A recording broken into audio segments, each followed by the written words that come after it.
নমস্কার বন্ধুরা, আজকে আমি রান্না করব চিংড়ি মাছ দিয়ে কলমি শাক। কড়াইতে তেল দিলাম। এবার আমি দেখাচ্ছি, কড়াইতে তেল দিলাম। এই হলো আমার কলমি শাক। এর জন্যে আছে, এটা কলমি শাক দিয়ে রান্না করব চিংড়ি মাছ দিয়ে। চিংড়ি মাছ, পেঁয়াজ কুচি, লঙ্কা ছিঁড়ে রেখেছি, রসুন কুচি আর একটা শুকনো লঙ্কা।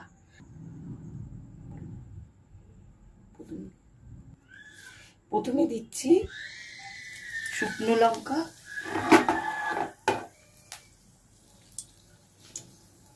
পেঁয়াজ কুচি,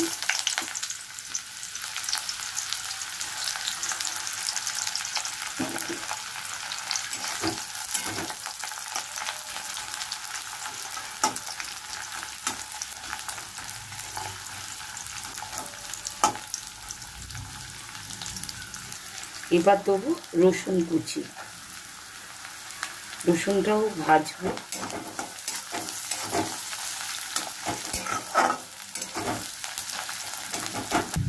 এবার দেবো লঙ্কা কুচি, এটাকে একটু ভাজবো। তারপরে দেবো চিংড়ি মাছ।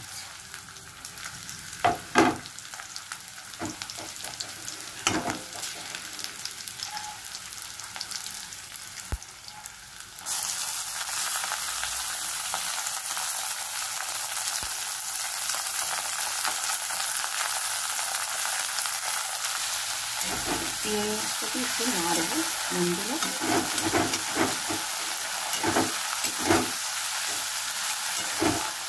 এবার একটু নুন হলুদ দেবো। এবার একটু হলুদ দেবো।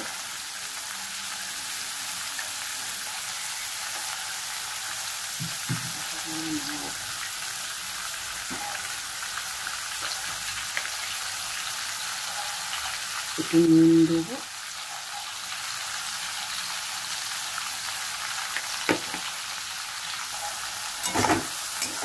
এবার এটাকে একটুখানি ভেজে নেবো। তারপর আমি শাকটা ছাড়বো। চিংড়ি মাছ বেশি ভাজবো না, তাহলেই তো জানেনি রাবারের মতন হয়ে যাবে।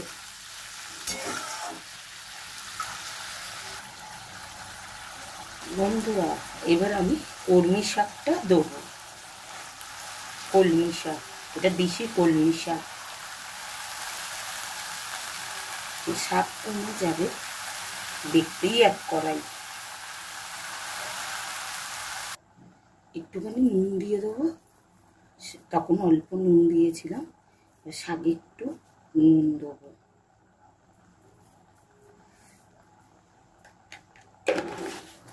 আর একটু হলুদ দেবো, মিশিয়ে এবার ঢাকা দিয়ে রাখবো। তো একটু মিশিয়ে নেবো।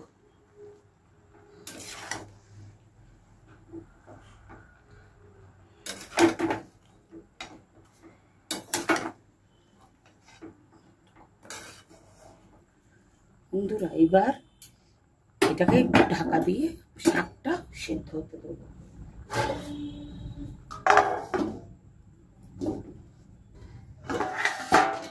এবার দেখি কতখানি হয়েছে শাকটা।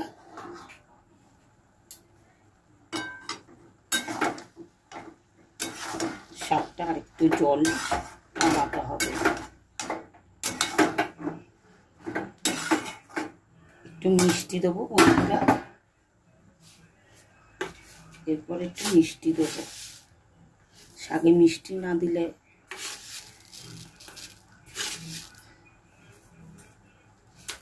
নাহলে শাক খার লাগে, শাকে যদি মিষ্টি না দিই। এটাতে মিশিয়ে একটুখানি ঢাকা দিয়ে রাখবো, তারপরে হয়ে যাবে আমার শাক।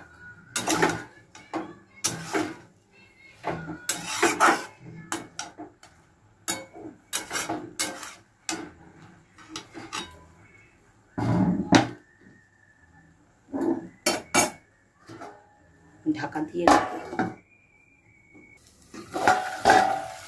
শাকটা হয়ে গেছে কিনা। মশলা আমার হয়ে গেছে। চিংড়ি দিয়ে কলমি শাক। বন্ধুরা এরকম বাড়িতে করে খাবেন, দেখবেন কত ভালো লাগবে খেতে।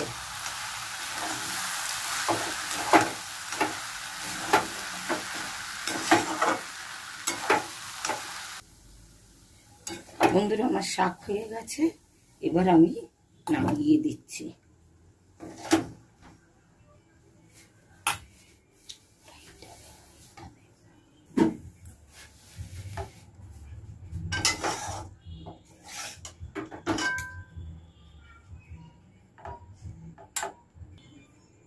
বন্ধুরা আমার চিংড়ি দিয়ে কলমি শাক হয়ে গেছে।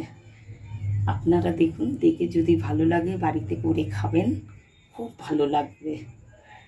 আজকে আমার রেসিপি হলো চিংড়ি দিয়ে কলমি শাক। ভালো লেগে থাকলে লাইক করবেন, শেয়ার করবেন, কমেন্ট করবেন, সবাইকে দেখাবার চেষ্টা করে দেবেন। আর কি বলবো, আপনারা সবাই ভালো থাকবেন, এটাই আমাদের কাছে কামনা। সবাই ভালো থাকলে তবেই তো আমরা ভালো থাকবো। নমস্কার।